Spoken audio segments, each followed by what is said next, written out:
नाज़रीन, पाकिस्तान का जो मौजूदा सियासी, आइनी और मालियाती बहरान जिस सतह पर पहुंच चुका है, अगर इसको हल ना किया गया तो वो दिन दूर नहीं है कि पाकिस्तान का हाल भी बिल्कुल श्रीलंका जैसा हो जाएगा। एक बड़ी खबर ये भी है कि जो इंतखाबात हैं वो जुलाई या अगस्त में हो सकते हैं। वज़ीर आज़म पाकिस्तान शहबाज शरीफ और उनकी काबीना समेत उनका लंदन जाना इस जो सरगर्मियाँ हैं बैकडोर डिप्लोमेसी की एक बहुत ही अहम कड़ी है।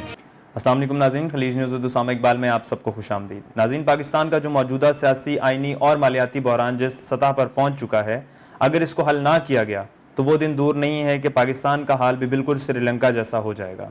इसी खदशे के पेश नज़र पाकिस्तान के मुक़तदरा हलकों ने इस पर सोच विचार शुरू कर दी है और इसके साथ साथ बैकडोर डिप्लोमेसी की जो सरगर्मियाँ हैं वो भी तेज़ हो चुकी हैं। अब वज़ीर आज़म पाकिस्तान शहबाज शरीफ और उनकी काबीना समेत उनका लंदन जाना इस जो सरगर्मियाँ हैं बैकडोर डिप्लोमेसी की एक बहुत ही अहम कड़ी है। दूसरी तरफ अमरीकी हलकों पर भी इस बात पर सोच विचार शुरू हो चुकी है कि अगर पाकिस्तान में मौजूद ये जो बहरान है इस पर काबू ना पाया गया तो इससे अमरीकी मफादात को भी नुकसान पहुँचेगा।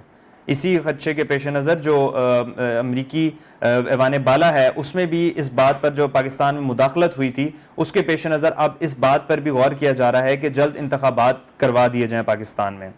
इसलिए पाकिस्तानी निर्यात अमरीकी शहरी जो कि जो बाइडन के बहुत अच्छे दोस्त हैं, उन्होंने इमरान खान साहब से मुलाकात भी की है और उनसे रब्ता किया है और उन्होंने ये यकीन दहानी कराई है कि जो कुछ हो चुका है माजी में उसको भुला दिया जाए और पाक अमरीका ताल्लुकात को एक नया मोड़ दिया जाए और एक नई शुरुआत की जाए। जिस पर इमरान खान साहब का ये कहना था कि अगर तो अमेरिका पाकिस्तान के जो मफादात हैं उनका ख्याल रखता है तो हम बिल्कुल अमेरिका के साथ ताल्लुकात कायम करेंगे और इसके साथ साथ हम दोस्त ममालिक जो जितने भी दूसरे ममालिक हैं उनके साथ अच्छे ताल्लुकात और दोस्ती रखने पर ही यकीन रखते हैं। नाज़रीन, अगर अमेरिका को अपनी गलती का एहसास हो चुका है और उन्हें यह नज़र आ गया है कि उन्होंने जो मुदाखलत की थी वो गलत थी, तो मुझे यूँ लगता है कि 20 से 30 मई के दरमियान जो हमारी हुकूमत है, करंट गवर्नमेंट, ये नए इलेक्शन की डेट का अनाउंसमेंट कर देगी। और अगर ऐसा हो जाता है तो IMF के साथ भी पाकिस्तान का जो मुआहिदा है वो तय पाया जाएगा और वो पाकिस्तान को कर्जा देने के लिए राजी हो जाएंगे और पाकिस्तान जो डिफ़ॉल्ट करने जा रहा है वो बच सकता है डिफ़ॉल्ट होने से। इस दौरान जो निगरान हुकूमत होगी वो मुल्क में नए इंतखाबात कराएगी और वो जो इंतखाबात कराएंगे उसमें 2/3 अक्सरियत कौन जीतेगा ये तो वक्त ही बताएगा।